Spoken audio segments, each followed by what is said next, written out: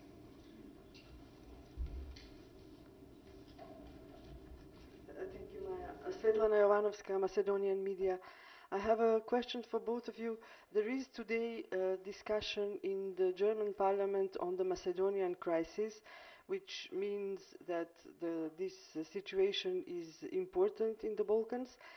And at the same time, I mean, last week the European Parliament voted a draft resolution calling the High Representative to help Macedonia to resolve this deep crisis.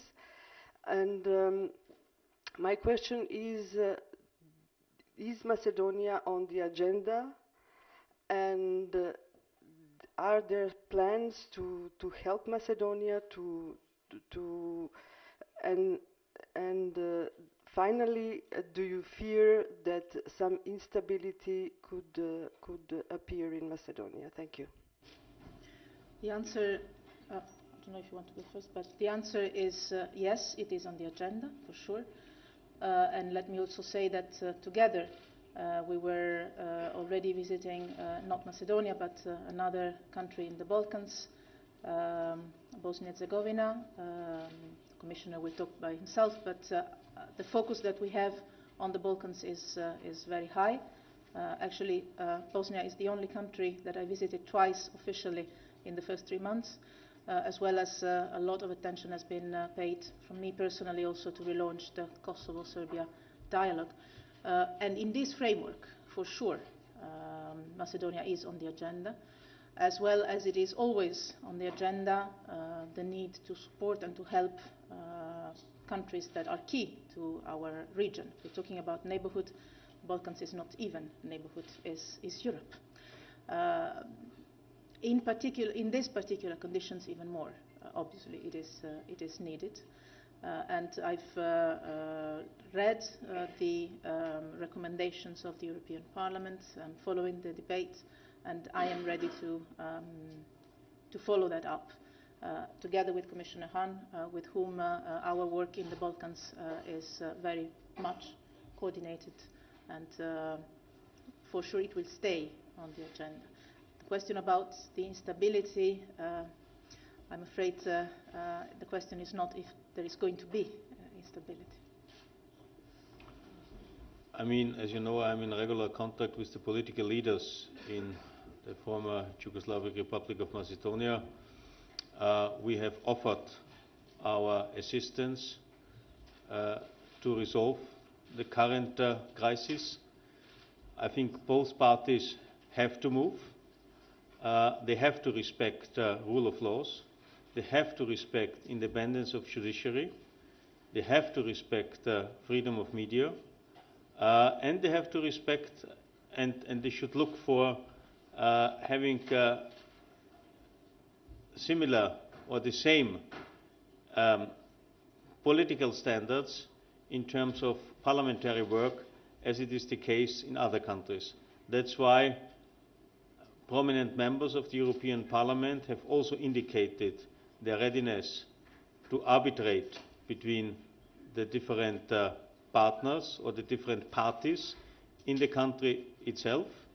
They have accepted this support. We will see what will be the next steps. But in order to keep this European perspective, indeed it is necessary to resolve the problems in the country and to come back to adequate international European standards. Beata at the back. Beata Wrońska, Polish Radio. I'm here. I've got a question concerning countries of Eastern Partnership, at least some of them. Do you think there is still a possibility, as we are heading to a Riga summit, do you think there is still a possibility for the advancement? The EU will announce that will abolish visa for the citizens of Ukraine and Georgia, and is there any possibility for visa facilitation with Belarus? Thank you. Well, when it comes to all issues related to visa facilitation or visa liberalization issues, as a further step, we apply, if you like, a certain methodology to assess the situation in the different countries. for the time being, there is currently an assessment in Georgia ongoing on the second phase, and we will see what will be the outcome if we can already make or give a positive report as European Commission. But this is only, so to say, the opinion of the European Commission. Afterwards, you are certainly aware we have to ask and to consult and to ask for their opinion and decision the European Council on these issues. So we are working on this. The same applies for Ukraine. And if it comes to Belarus, we will see what is possible in terms of visa facilitation. If I can comment on that as well, fully sharing what Commissioner Hahn just said. The assessment is going to be based on technical assessment, but politically, obviously, the decision both in the Commission and then in the Council will have to be taken.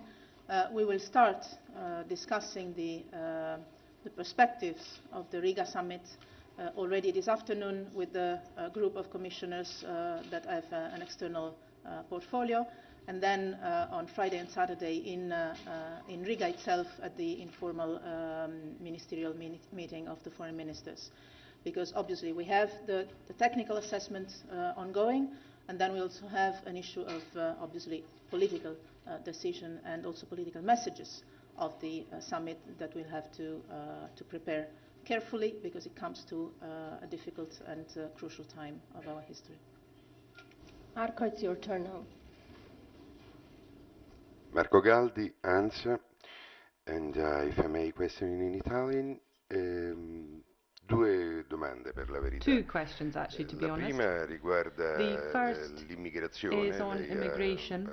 Ricordato l'ennesima tragedia di questa reminded us of yet another tragedy during the course of the night in the Mediterranean. Una valutazione da questo punto di vista e non solo della not just politica from estera, the point of view of foreign policy, but there's the whole question of relations with Libya in that respect, the implications there and how we can resolve this in terms of our Mediterranean neighbourhood policy with Libya.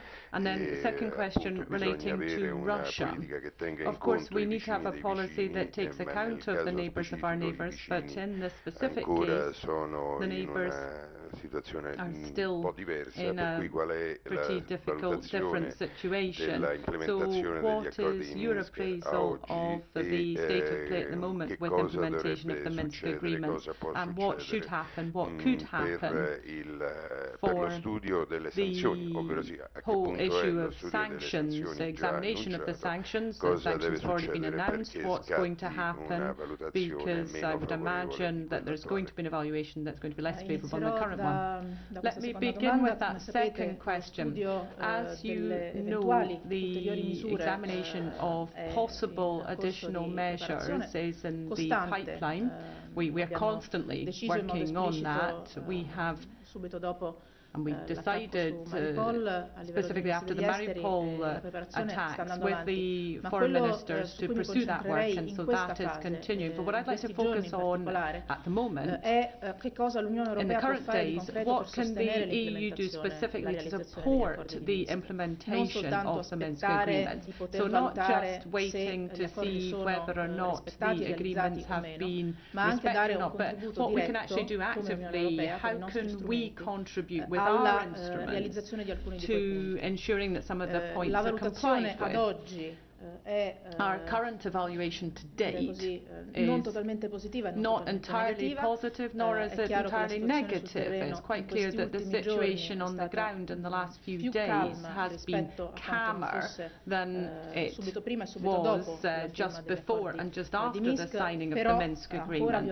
But there are still violations, infringements of that ceasefire, and withdrawal of heavy artillery, heavy weapons has not been able to be directly observed by the OSCE observers. So the main thing that the EU can do is strengthen the OSCE observers mission, support them in their work, and we will be talking about that in detail with the foreign ministers in Riga on Friday, and then again on the 16th of March at the Foreign Affairs Council with a view to preparing the summit that same week, the European Council. I'm in constant contact at the moment, have been over the last few days, with President Tusk to prepare for that March European Council in order to prepare things with a whole sequence of meetings, foreign affairs meetings preceding the heads of state meeting.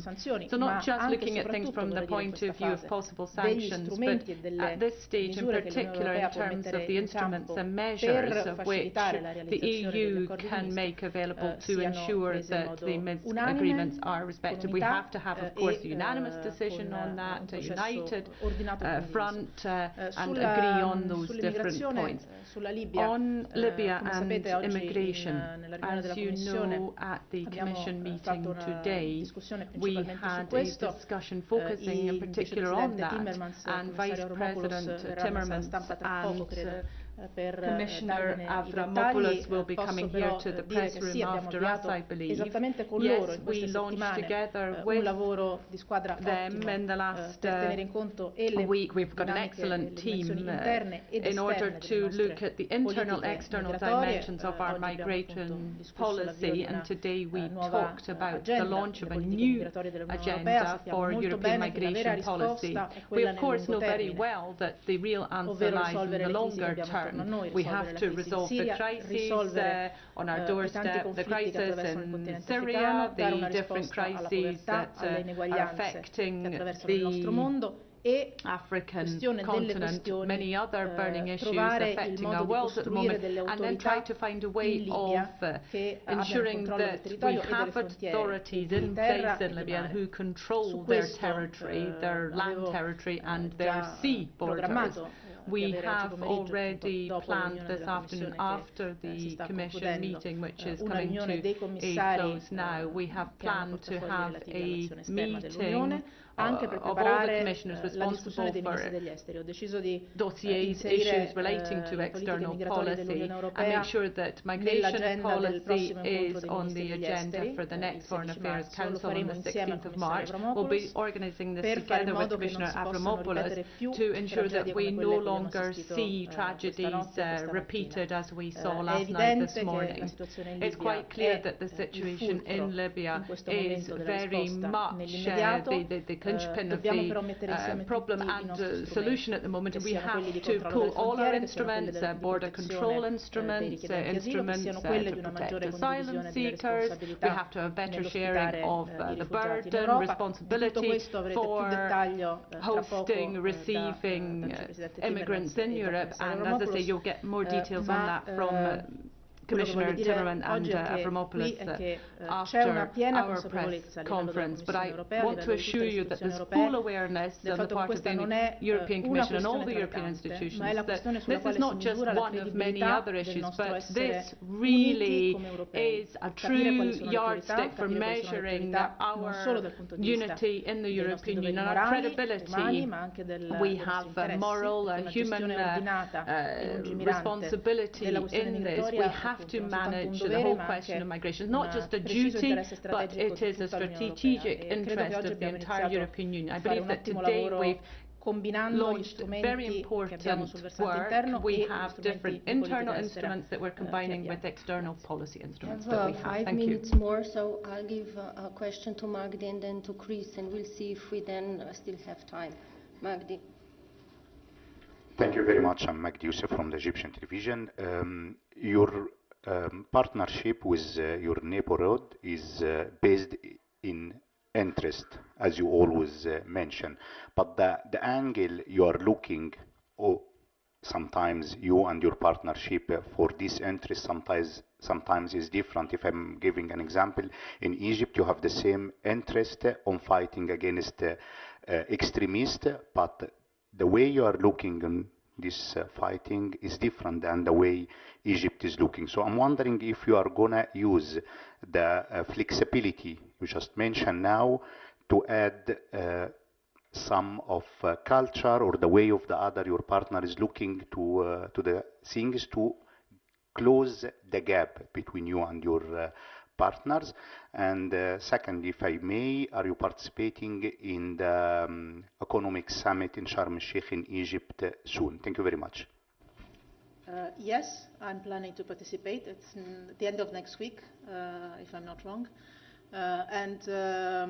Yes, it can be a way. The review of the policy, of the neighborhood policy, can be the way of closing or at least reducing gaps that we have in terms of angles, as you said, more than in terms of priorities, because we share the list of urgencies and challenges we have, and also opportunities that we have to make sure we fully use.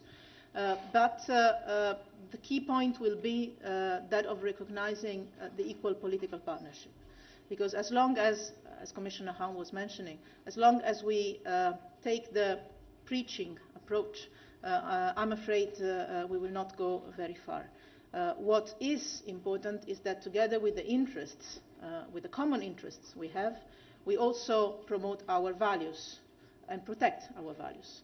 And this, I think, can be done only in, for sure, full respect of the different viewpoints, but also in a cooperative and equal way. And I think that all of this will be not part of the starting point of the review, but part of the process of the review, because the meaning of what we're launching today is exactly a dialogue, an exercise of comparing what works, what doesn't work, what needs to be improved, where we have the common interest and the common ground for action, where this common ground is more difficult, and where it is more difficult, but still it's a political priority for us to work on certain issues together, how we can better do it, being respectful, first of all, of the principles, secondly, of the interest, and also of the different starting point we have in evaluating things. But let me say that with the Egyptian authorities, especially in these days, in these weeks, we've been very much, I would say, constantly, almost daily in contact on the Libyan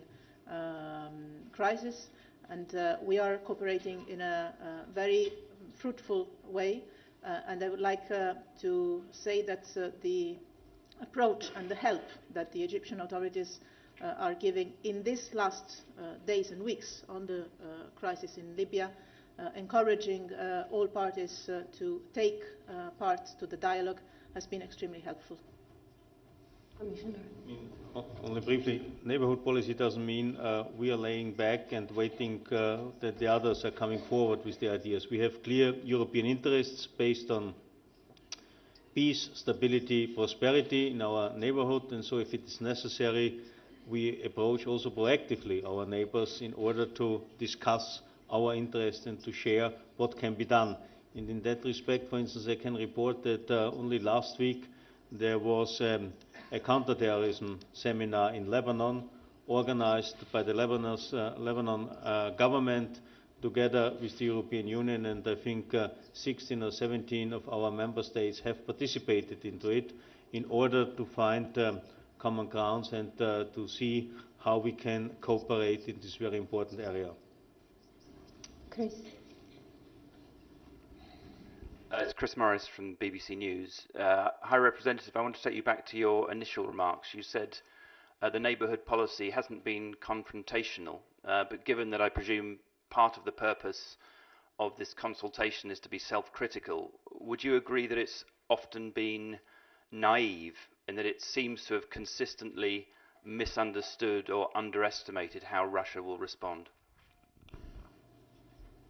The sense of a process of review is evaluating with our partners and internally also ourselves what didn't work, as I said. So for sure self-criticism will be part of it. I would not be overcritical on the past, because we see clearly the negative, I wouldn't say points, but let's say the limits of the policy so far. We also have to underline the strong points that it has had. And it's not a way of skipping the question, but really, when launching a process of review, I think it is not fair to state from now, from the day in which we launched the process of dialogue with our partners on the evaluation of what has worked and what has not worked, to assess from my side if the policy has been naive, as you say, or confrontational, as someone else has said. What I see is clearly that what doesn't change of the policy is the purpose of building cooperation and partnership. And this is something that is not under review, obviously. This is the core of our policy, the reason why we have it, and we will still have it. So maybe this is a question to ask after the 4 months of consultation, after we have exchanged views internally and with our partners in the region.